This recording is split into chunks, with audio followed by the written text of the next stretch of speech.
É uma alegria estar com vocês.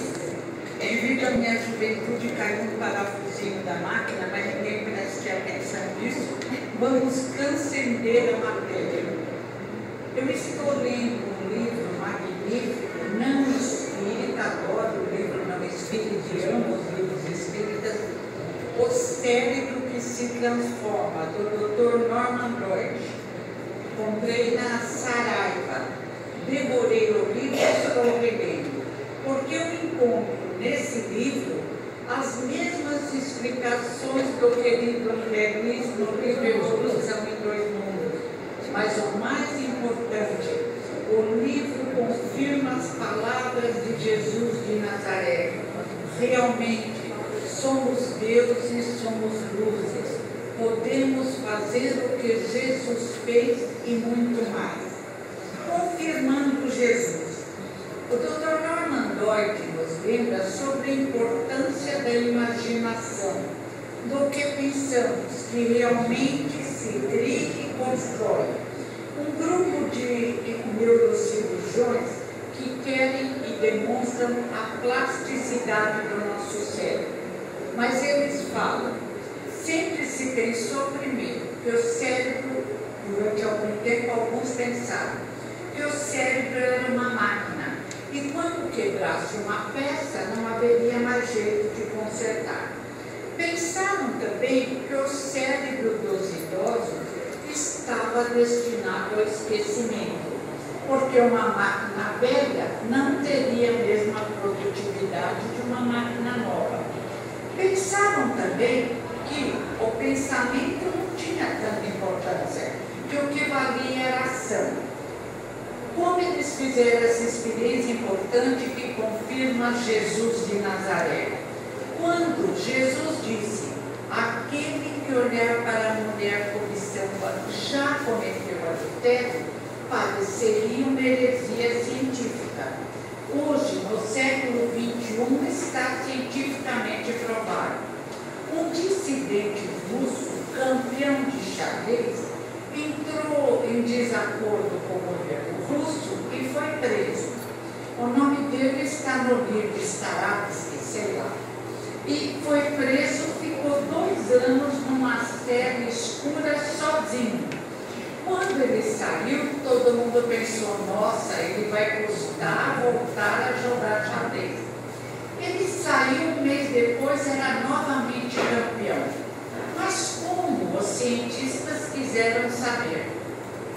Ele contou que sozinho naquela cela escura, ele imaginava o jogo de xadrez. Não tinha tabuleiro, não tinha as peças, mas ele jogava com um amigo imaginário.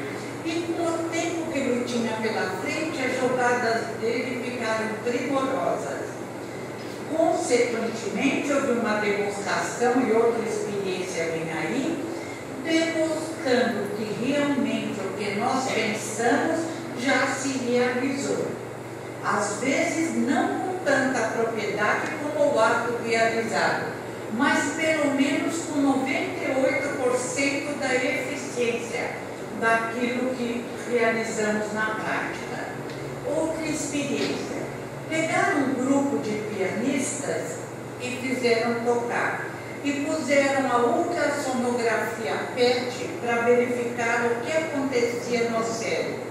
A região responsável pela música formou a fonte luminosa comum à nossa atividade cerebral. Sois Deus e sois luzes.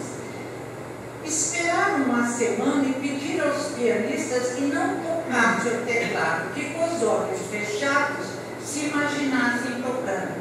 A região do cérebro, ou o mapa cerebral, como eles dizem, responsável pela música, se acendeu com grande intensidade, provando a correção das palavras do sábio Jesus de Nazaré. Basta imaginar para que a tarefa em grande parte se realize. O querido repórter André Luiz conta num dos seus livros de um homem que pensa em matar sua esposa. E diz André Luiz, ao seu redor o ato já se realizou. forte imagem que o plano espiritual superior pega a filhinha dele que dorme e ela vai dormindo e pelo espírito olha a imagem e grita. E quando o pai corre para atender, ela diz: papai, por favor, não faça isso, não mate a minha mãe. E ele desiste. Ou seja, quando ele pensou, já construiu. Construímos pelo pensamento as nossas vitórias. Construímos pelo pensamento as nossas derrotas. Construímos a nossa vida, como diz o querido Homer Sater, naquela música belíssima, Tocando em Frente, quando ele fala assim: leva esse sorriso porque já chorei demais. E continua: cada um constrói a sua vida, e é verdade. Mas outras experiências repetem aquilo que a doutrina espírita diz, como ressurreição dos ensinamentos de Jesus de Nazaré. A força do nosso pensamento é excelentemente explicada em A Gênese, no trabalho do mestre de Allan Kardec. Quando ele lembra várias coisas, a possibilidade telepática, ou seja, mentes físicas e extrafísicas, como diz Luiz Amália para a psicóloga não espírita, a linguagem é a mesma, comunicam-se via pensamento. Nessas mentes não físicas, nós colocamos o trabalho da desobsessão. Se mentes físicas e não físicas se comunicam, é claro que a terapia, a orientação espiritual ou alívio espiritual pode ser dirigido a mentes físicas e extrafísicas em corpo físico. E isso é possível numa sessão que chamamos de desobsessão, onde a terapia é dedicada a todos. Serve para aquele que se diz doutrinador, que através da própria voz recebe conselhos maravilhosos da espiritualidade. Serve para os espíritos comunicantes, mentes extrafísicas que têm, abrigados, aconchegados pelo nosso fluido vital que só nós possuímos, maior lucidez para entenderem aquilo que lhes é explicado. Serve para o dirigente da reunião, que ouve as várias orientações e as várias comunicações. E nesse livro interessantíssimo encontramos um capítulo sobre o pensamento obsessivo. Interessante que eles dizem: quase sempre tem sua raiz no passado. É claro que ele se refere ao passado dessa encarnação. Mas onde está a raiz do autismo? Onde está a raiz da esquizofrenia, da crueldade? A raiz pode também se encontrar num passado mais distante, em uma encarnação passada. Por isso o problema às vezes é tão difícil. O Dr. Norman Lord aconselha para distinguir o pensamento obsessivo, pensamento do toque, depressão, crueldade, desequilíbrios sexuais, desequilíbrios nutricionais. Ele aconselha o indivíduo primeiro a mudar de foco. E eu digo: mas na casa espírita encontramos a possibilidade de mudança de foco de uma forma que para os menos avisados seria milagrosa. A palestra, a leitura dos ensinamentos de Jesus no Evangelho segundo o Espiritismo, o estudo do Livro dos Espíritos, a leitura do maravilhoso Céu e Inferno, espíritos felizes, espíritos infelizes, suicidas, sofredores, é uma mudança de foco, é uma mudança de pensamento, é uma possibilidade de extinção desse pensamento obsessivo, dos vícios, dos pensamentos que às vezes nos acompanham através de várias encarnações. O Dr. Norman Doidge diz com propriedade, como ele está só nessa encarnação, que é muito difícil libertado ao pensamento obsessivo. Claro, porque eles atuam só sobre um indivíduo, sobre a entidade encarnada. Mas, via ligação mental, ligamos com um grupo imenso de pensamentos semelhantes aos nossos. E ficamos presos, como uma mosca fica presa na teia de aranha. Construímos uma teia de desequilíbrio a qual nos prendemos. Considerando a sessão de libertação chamada desobsessão, considerando a nossa interexistência, estamos aqui na Terra, mas ao mesmo tempo projetamos-nos na dimensão espiritual e em outras dimensões, entrando em contato com espíritos melhores que também realizam nossa terapia no mundo espiritual. Não dispensamos o tratamento médico, temos o apoio de um bom psiquiatra, de um neurologista, de um psicólogo, mas, sobretudo, a terapia que se faz em relação às mentes a nós ligadas, encarnadas e desencarnadas, que, como estão ligadas a nós, também são doutrinadas, também leem conosco o Evangelho segundo o Espiritismo, participam, consciente ou inconscientemente, das reuniões espíritas. O processo de libertação é muito mais tranquilo, é muito mais rápido.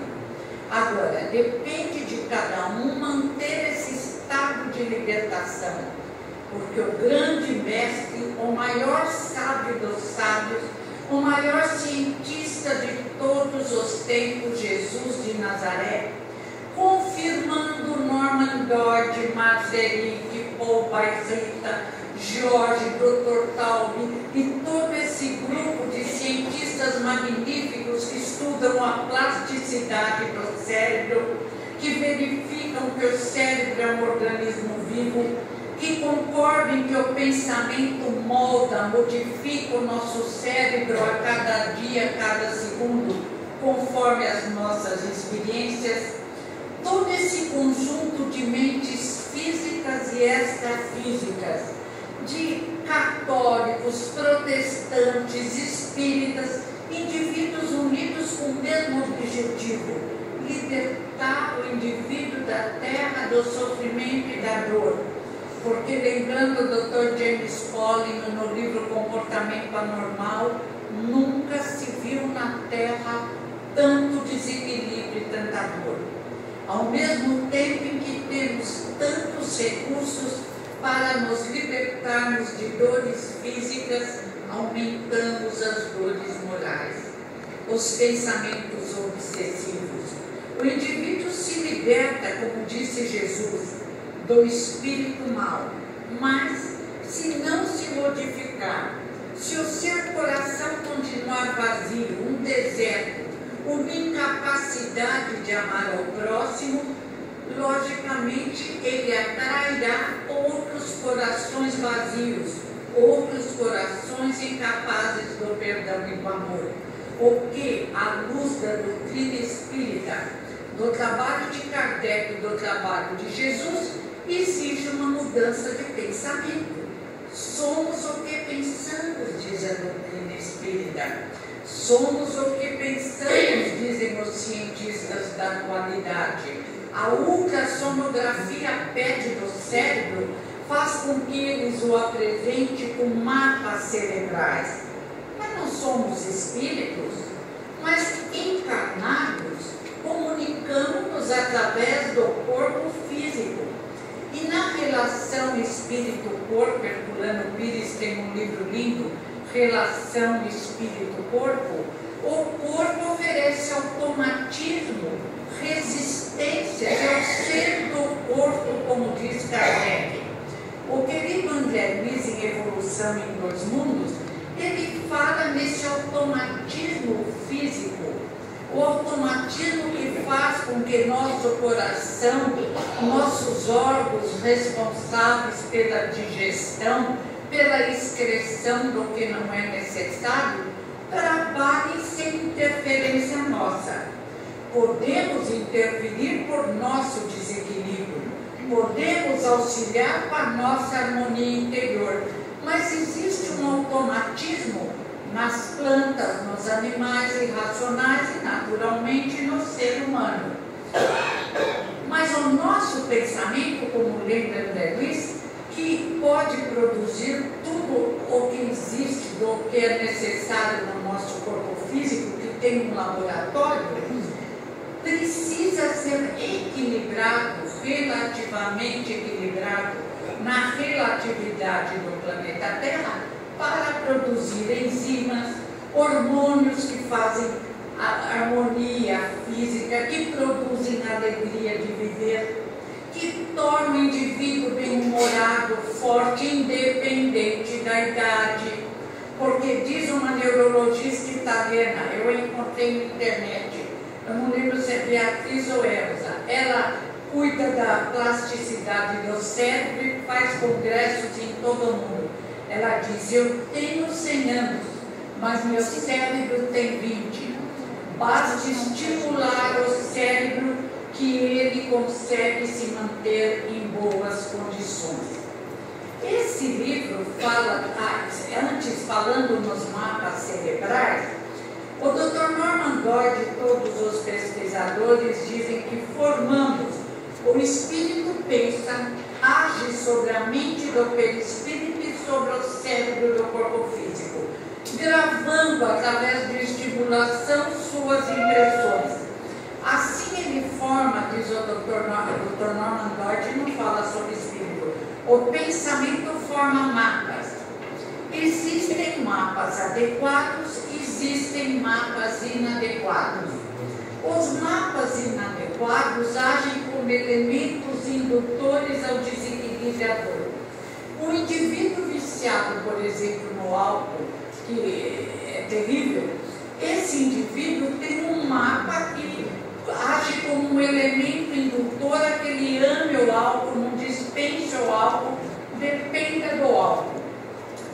É preciso, diz o Dr. Norman Doidge, apagar, extinguir esse mapa. Eu diria, precisamos substituir mapas inadequados através de um pensamento no religar ensinado pelo Jesus, por exemplo, através do Pai Nosso, distinguir mapas inadequados, criando no lugar mapas que são constelações de luzes, voltados para o bem pensar, que gera o bem agir, que gera uma felicidade interior que independe das coisas interiores, que produz o que a ciência chama o gene da felicidade, que construímos através das várias encarnações, aproveitando as experiências, na aceitação das dificuldades próprias de um planeta em desenvolvimento, o nosso querido planeta Terra, nas provas que são apenas experimentos. Todo mundo diz, ai, a Terra é mundo de provas. Que bom, eu adoro provas. Vários alunos adoram provas e desafios. Vários indivíduos procuram até games, procuram oportunidades de serem provados, desenvolverem os neurônios. Não existe educação sem desafio, diz Winnicott. Por que tanto medo de um planeta de provas? Ah, mas as expiações, diz o dicionário, é a correção de um erro. Através de uma punição ou de um sofrimento, quem determina é o tribunal da nossa consciência. Ninguém julga o ser no aqui ou no além. Tendo dentro de nós a marca de Deus, do Criador, luzes que somos frutos da luz, nós nos julgamos e temos que aprender a perdoar para nos perdoarmos e para nos corrigirmos através do trabalho, através do amor. Nesse livro magnífico ainda existem a história de vários indivíduos que moldaram, que reorganizaram o seu cérebro depois de grandes lesões. O Dr. Lindoman fala no livro como ensinar seu bebê a ler, não nos interessa ensinar bebês a ler. Mas ele fala de crianças que tiveram mais da metade do cérebro extirpado e que reorganizaram o pensamento. É possível isso num adulto? Lá está a pesquisa e história do Sr. Pedro, no livro O Cérebro que se Transforma. Professor universitário, 65 anos, viúvo, teve um AVC terrível. Ele pensava bem, os olhos transmitiam inteligência, mas ele não conseguia mais falar e ficou com todo um lado completamente paralisado. O Sr. Pedro tinha 2 filhos, tem Jorge e Paul Bairrita. Jorge havia entrado no 1º ano de medicina. Felizmente, diz o Dr. Norman, Jorge não sabia nada de medicina. Consequentemente, não aceitava o diagnóstico que seu pai dali em diante seria um vegetal. Paul Bairrita era um idealista que estava perdido no mundo. Entrou na faculdade de medicina e saiu, porque achou que não era o seu lugar.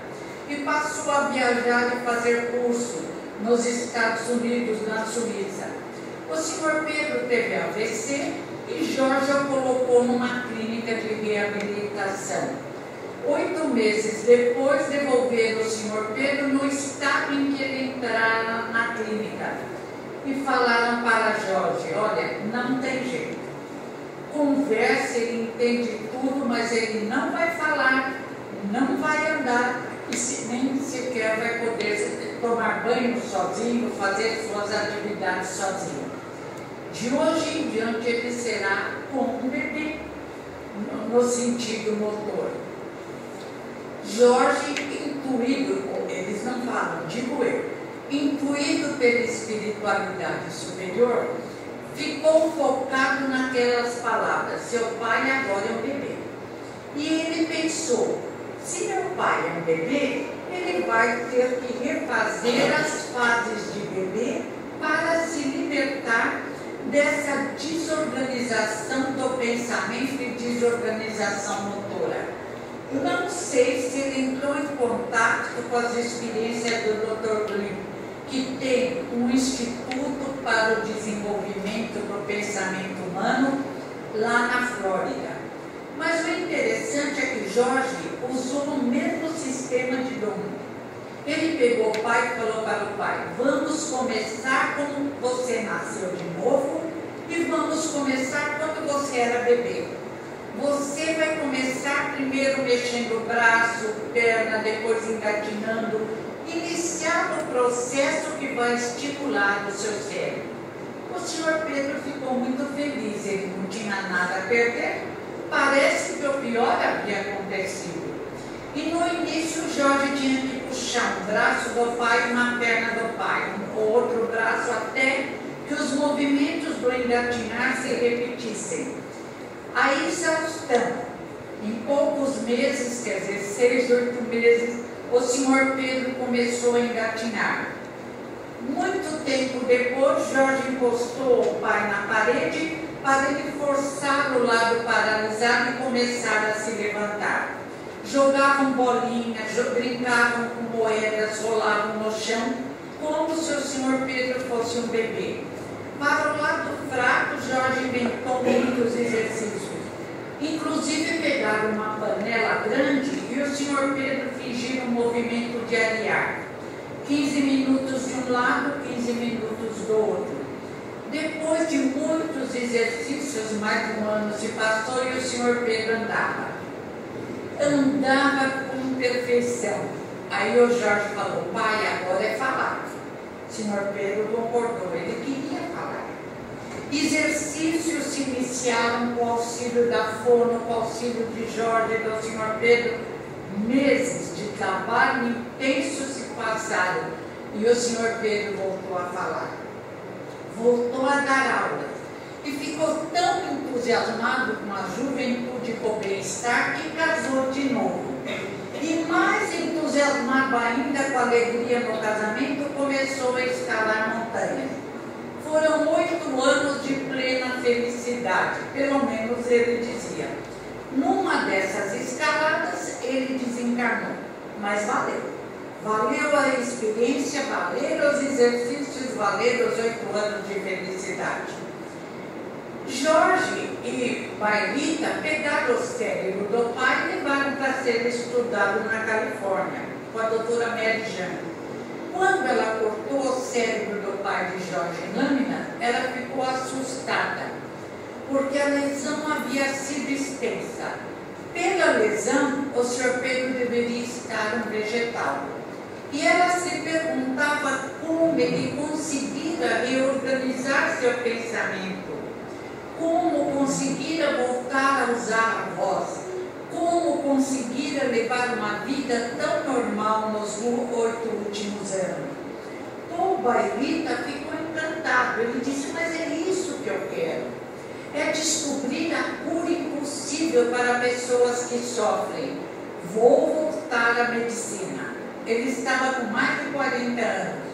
Fez o curso de medicina, especializou-se em reabilitação, fez mestrado, doutorado, foi onde se ajudava pessoas, onde cuidavam de cérebro, onde olhavam idosos e conseguiu uma experiência tão grande que fundou um instituto para curar pessoas.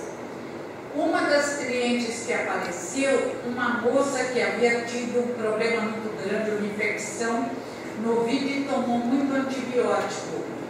E ela começou a destruir quase o sistema vestibular, o sistema de equilíbrio. E ela começou a ter sensação de queda. Não conseguia parar em pé e pior, depois que ela estava no chão, ela tinha a impressão de que continuava a cair. Perdeu o emprego, foi aposentada, não dirigia, era uma criança, dependia da mãe para tudo. Quando ela chegou lá, Bairrita, como outro neurologista maravilhoso, Oliver Sacks, nunca diz, isso não tem jeito. Ele vai procurar o jeito e sempre tem contato. Ele pensou, o cérebro tem vários operadores, células especializadas. Quando um grupo de operadores sofre lesão, outro grupo pode, dentro da lei de solidariedade, ajudar. Tanto é, pensou Bairrita, que o cérebro transfere a visão para o tato. Operadores especializados vão auxiliar. Ele pegou um capacete de motoqueiro, fez umas adaptações, inclusive um plástico, queria usar o nervo da língua e começou. Pôs 2 minutos na moça, 1 minuto ela não teve sensação de queda. E ele foi aumentando o tempo e a sensação de queda foi diminuindo. 8 meses depois, ela não mais tinha a sensação de queda. O vestibular, o sistema vestibular, com auxílio de vários outros operadores, havia se restabelecido. E ele realizou tantas curas estranhas que a NASA encomendou para a Bairrita umas luvas com sensores para os astronautas usarem nas experiências espaciais. Adoraram as luvas e Bairrita generosamente levou as luvas para os leprosos, que na atualidade já não tem aquele processo medonho da nossa ignorância, ficarem separados nos vales dos leprosos, todo mundo ter medo, não. Hoje é muito tranquilo o tratamento, mas alguns têm destruído a sua sensibilidade dos nervos. E nesses, as luvas de Bairrita auxiliam de uma forma assombrosa. Abrindo parênteses, é claro que cada indivíduo que se dispõe a auxiliar o próximo conta com o auxílio de um exército de luzes.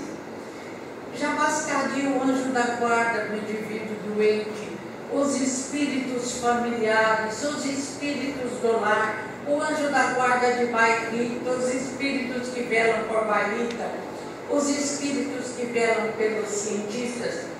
Consequentemente, aquele que faz o bem nunca está só, abrindo o colchete, tanto quanto aquele que faz o mal também, infelizmente, não está só. Apaga, deixa para lá, muda o foco. Estamos nas luzes. Possíveis no planeta Terra, possíveis em nosso interior, encontradas em toda parte. O Dr. Marzenik também me encanta. Ele adorava o avô.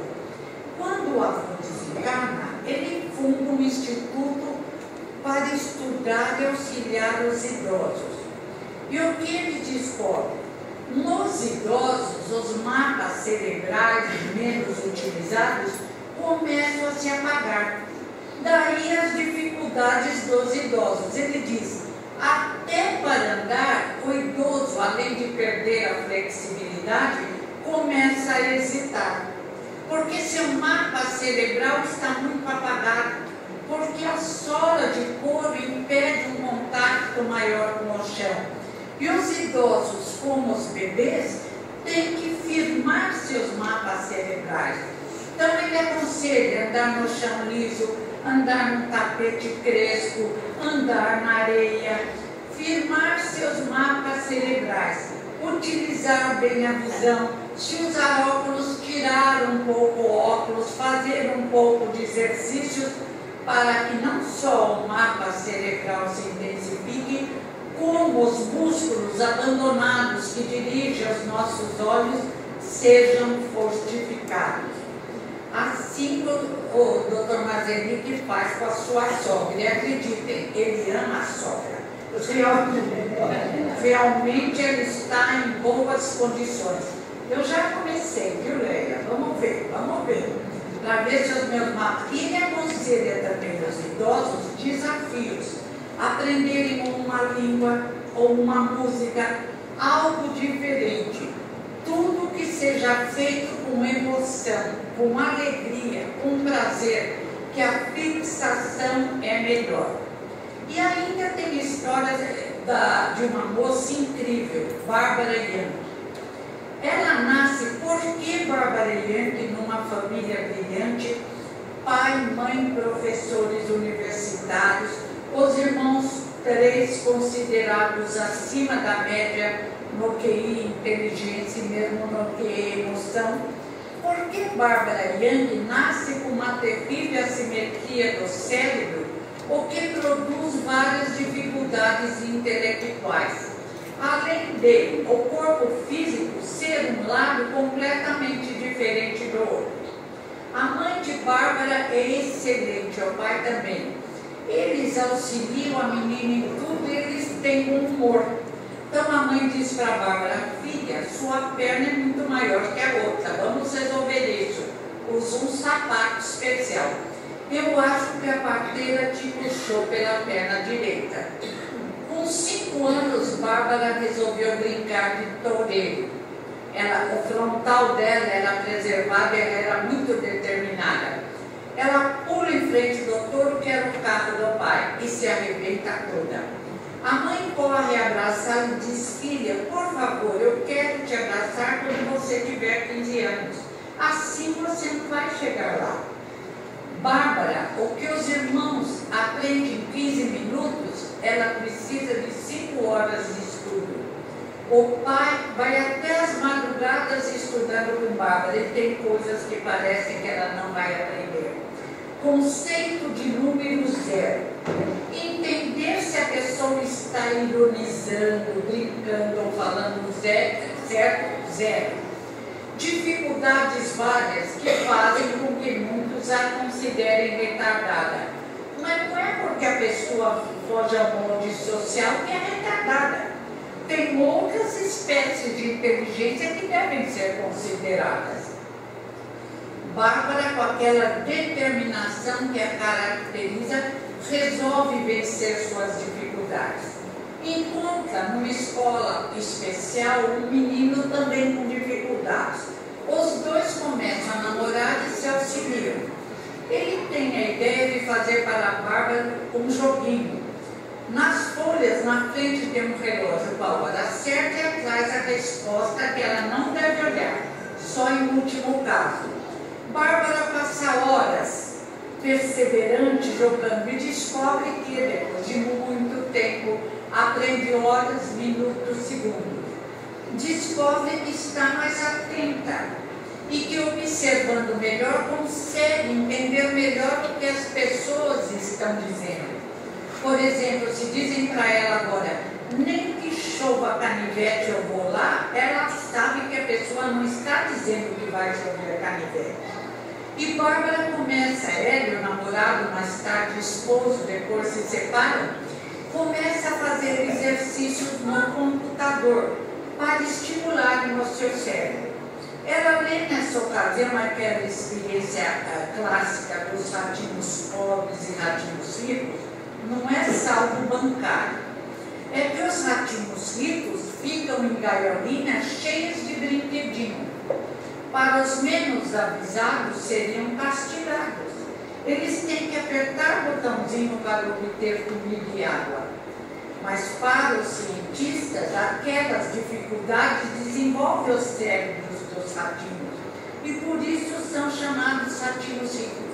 Ficam mais inteligentes, mais espertos, aceitam desafios. Os ratinhos pobres são aqueles que estão em gaiolinhas vazias. Só recebem comida e água, tudo lhes é dado. Nenhum desafio lhes é pedido. Desafios na reencarnação.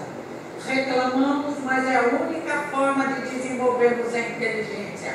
Cada um constrói sua vida, lembra o Sáter. Os ratinhos pobres, os cientistas verificam que, em geral, o cérebro diminui, fica atrofiado por falta de experiência. Bárbara diz, eu sou um ratinho pobre e preciso de muita estimulação. Ela faz o ensino médio, faz mestrado e continua estudando, pesquisando para vencer suas dificuldades. Encontra Lúria. E no encontro com Lúria, ele encontra o diário de um indivíduo ferido na guerra e tratado por Lúria. Aí ela fica encantada. O indivíduo diz assim, eu sobrevivi, fui ferido na cabeça e sobrevivi, mas para quê? Parece que eu vivo numa névoa. Seria melhor eu ter morrido. Não me sinto bem. Não entendo direito o que as pessoas falam. Bárbara diz, meu Deus, sou eu. Parece também que eu vivo numa névoa. Aí ela diz, mas não tem cura. Aqui não indicam cura. E ela começa a procurar e é intuída a criar inúmeros exercícios. E fica também e se desenvolve tanto. E se iguala aos irmãos em tudo. É uma mente brilhante que conseguiu superar as deficiências do corpo físico, não que vieram assim, não por acaso, à luz do Espiritismo, ou ela pediu essa experiência como prova, não expiação, ou ela pediu como expiação, ou houve algum fator provocado na hora do nascimento pelos pensamentos dela mesma que geraram aquele problema, que ela praticamente resolveu. Ela funda uma escola para crianças, jovens, adultos, idosos com dificuldades intelectuais. Dizem, nesse livro não conta, ele se propõe a contar em outro que eu vou ler agora, O Cérebro Travado. Mas dizem que até o autista ela melhora a capacidade de atenção e de atuação. E ela diz também, nossas dificuldades podem se transformar em facilidade. É claro que existem limites. Algumas síndromes dificultam o processo. Mas eu me lembro também da história de 2 autistas que alguém aqui deve ter visto. Eu não lembro o canal, mas é na net, que apresenta a casa. Você viu? Foi lindo, né? Um dos autistas não foi internado pela família, a mãe e o pai internaram. Assim que ele cresceu um pouco, descobriram o autismo, largaram lá numa clínica. Quando a irmã ficou uma moça, os pais morreram, ela foi buscar o irmão. Olha o amor dessa irmã. Ele veio e para os menos avisados ele parecia um louco. Porque ele fala, ele pensa direito. Depois vocês vão ver como descobrem que ele pensa. Mas quando ele fala, sai cada absurdo. A fala não corresponde, a zona da fala não corresponde ao pensamento. Graças ao computador que a irmã levou para ele desenvolve o pensamento através do computador, escrevendo textos e uma voz fala por ele. Aí a gente vê que por trás daquele homem esquisito, que caminha de uma forma estranha, que parece um ET, que não consegue olhar as pessoas nos olhos, que tem dificuldade com o relacionamento humano, existe uma mente lúcida e sofredora. Ele se queixa da indiferença, das chacotas daqueles que se julgam normais para com ele. Ele reclama da falta de apoio de uma sociedade. E ele está certo. A sociedade que exige uma imagem. A pessoa tem que estar dentro daquele molde, senão é marginalizada. E nas andanças dele, nas palestras, ele encontra um outro autista nas mesmas condições. E os dois se tornam amigos, o que é incrível para autista, mas eles têm o mesmo problema. E começam a trabalhar juntos nas palestras.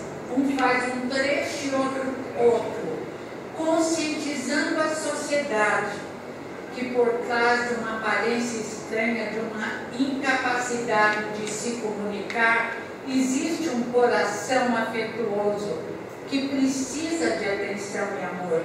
E que seja qual for o problema, e eu me pergunto, e nos problemas morais, quanta estimulação será necessária para que, através das várias experiências e encarnações, o indivíduo cruel, o indivíduo psicopata, o indivíduo com problemas graves, o político corrupto, consigam entender a ética e a moral. Mas não podemos deixar a estimulação moral de lado. A família e a escola têm esquecido de estimular. Os vários cientistas estudaram filósofos gregos, filósofos alemães. Há que estudar filosofia, ouvir música, sensibilizar corações, ser estimulado na família e na escola, também na moral, no emocional, porque, como diz Daniel Goleman, de nada vale um gênio desequilibrado, causará estragos nas sociedades. Há que apresentar devidamente Jesus de Nazaré.